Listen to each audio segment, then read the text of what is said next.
Hey guys, and welcome to a brand new speed build. So today I'm building Sage's home from my Whimsy Stories series. So this is the Generation 2 house. I don't know if this is gonna be the house that Sage lives in for the majority of his life. I kind of want to switch it up because with Generation 1, we kind of had to start off with a lot and then kind of build on top of it. So I'd like to be able to maybe move out at some point. So this is supposed to be kind of like a starter home, although it's not entirely a starter home because it is a little bit more expensive. I wanted to attempt to do a starter home, but I can't help myself when it comes to decorating. Like, being too minimalistic is just not it, although I do want to attempt to do a base game type of starter home at some point, but right now is not the time. So I decided to move Sage to Brightchester. Well, he's not currently yet moved. He's still a teenager. Now, I've been wanting to go in and record and just finish up his life, but I genuinely have the hardest time going in to Sims and playing off camera. Like, I'm so used to just filming everything I do, and that's like when I enjoy it the most, which is odd enough. I just enjoy being able to commentate and like, you know, have kind of like these shared moments that I then put up for you guys. And I don't know, for some reason when I like go and play by myself, I just don't enjoy it as much, which I think has just become a habit at this point because I've been doing this for so long that like anytime I play The Sims, it's like when I'm doing it for you guys. And so I don't know, like I have no idea how to get into a different flow, like where I just kind of like am able to enjoy Sims on my own time. And like when I do have free time, I prefer to play like other games. Like I'm not like, hey, I'm gonna go play The Sims, you know what I mean? Which is why I kind of wanted to film like the rest of his teen life, but at the same time, just like the gameplay would be so mundane and boring. So I was just like, no. And then somebody gave the idea of doing like a little montage of the rest of his teen life, and I really like that idea. I just need to take some time to go into game and just like finish it up and like film some little clips and stuff like that, and then we can do his makeover and start his generation. So I want to try and get his gen out maybe next week, but if it doesn't come out next week, then it'll probably be the week after. I just don't want to really rush into it and then, you know, have us like have one episode and then not have another episode for like a month or something like that. I've been recently trying to get into a flow of like uploading. Like last week I think I uploaded, or the past week and a half or something like that, I was uploading every other day unintentionally, and I was really proud of myself. I noticed that I was like, wow, like I'm actually doing that. And I think honestly, since I've been uploading Disney Dreamlight Valley, it's really helped me kind of take some time, and the fact that some of you guys are really enjoying that really means so much to me because honestly, I don't know why I'm not a variety type of YouTuber, because I like so many other things as well, and being able to share that has been so nice. And I know I've done other games in the past, and I still want to do other games in the future, especially now with October coming around. I can probably finally do my Quarry gameplay. I bought the game, returned it because it wasn't running properly, and then I bought it again when it was like almost basically like $20 on sale, and I still have yet to film that. So I want to do that, even though I've heard mixed reviews on it, but I still want to like have my own playthrough because I loved Until Dawn and I loved the Dark Anthology series, although I've only played 2 of them, right? Yeah, I think I've played 2 of them, and the 3rd one's out and the 4th one is coming out I think this October. So there's a lot of games that I would like to, you know, play in the future. Like I still have like The Last of Us, which I don't know if I'm gonna do a playthrough of. I haven't decided fully yet, but I think somebody suggested that at some point.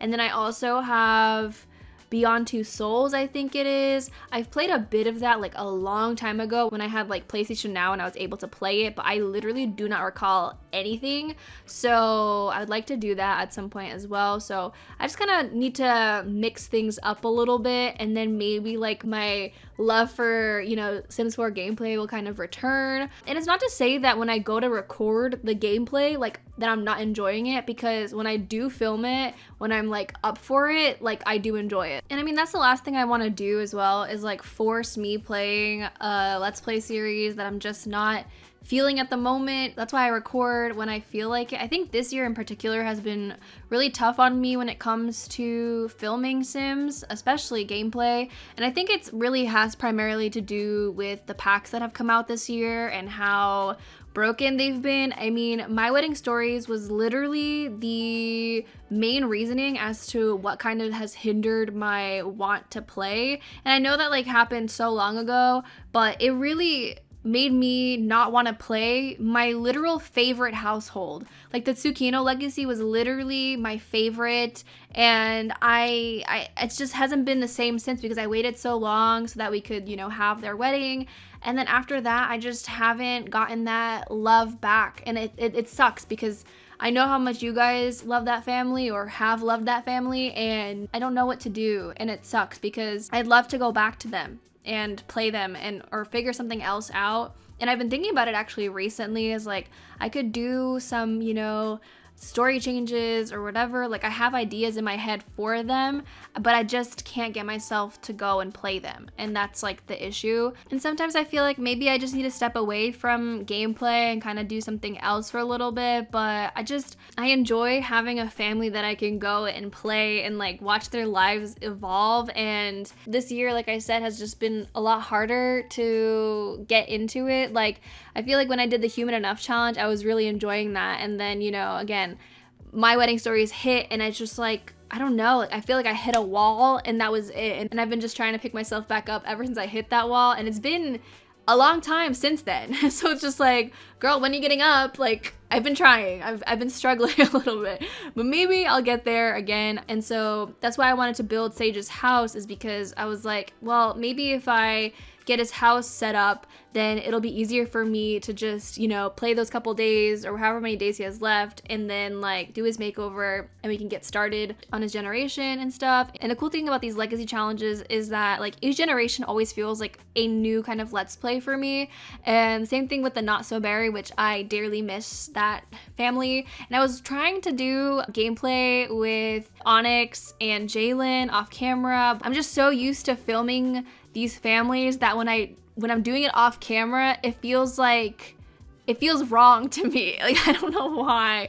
Like it's just hard. I'd love to like bring back like Onyx and Jalen maybe for like a few videos or something like that at some point. So maybe one day it'll happen. Like I have them made over and everything like that, and I'd love to bring them back because they're literally one of my favorite couples from Not So Berry, even though I loved that series. But I don't know, something about that last generation, I think it was really special. And so like I miss them, and I would love to continue their story and stuff like that. So we'll see if that ever happens, but you know. Also lately there has been a lot of talks about The Sims 5, and I think I'm very much ready for The Sims 5. Same thing with GTA 6. There was recently a GTA 6 leak, and let me just tell you, I'm really excited for that game. But it might be a very long time until that. And they recently announced that The Sims 4 base game is going to be free on October 18th, which is also my birthday.